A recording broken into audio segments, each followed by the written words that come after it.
Antelope County has a rich African-American history, and one of those men was Smith Price. A blacksmith, a church leader, and his life is a shining example for all to see.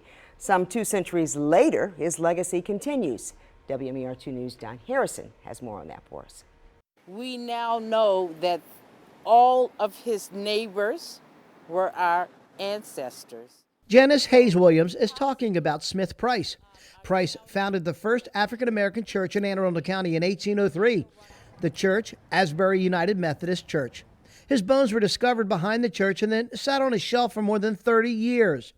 The remains were studied and determined to be those of Price's decades later. The new reevaluation gave an opportunity to relate the history of this great Annapolitan. Smith Price's son served in the War of 1812.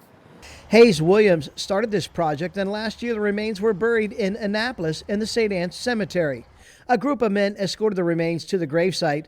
They called themselves the Posse. Tony Spencer was part of the Posse last year. It felt like you were actually with a family who had just died because they were having this service for him. They brought his memory back. Maryland abolished slavery on November 1st, 1864. To honor that day and Price, the Posse will get back together to march a wreath from the church he founded to a few blocks away where he was laid to rest.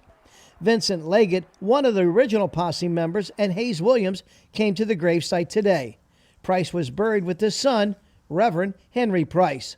This posse that is honoring Smith Price is made up of old and young from the community, and that's by design. The posse includes all ages so we can teach. And even in these times of pandemic and social unrest, it's very important that men lean in to move forward, to press on, to better themselves, their families, and their community. Price was an influential man in Annapolis in the early 1800s, and that influence continues today. In Annapolis, Don Harrison, WMAR 2 News.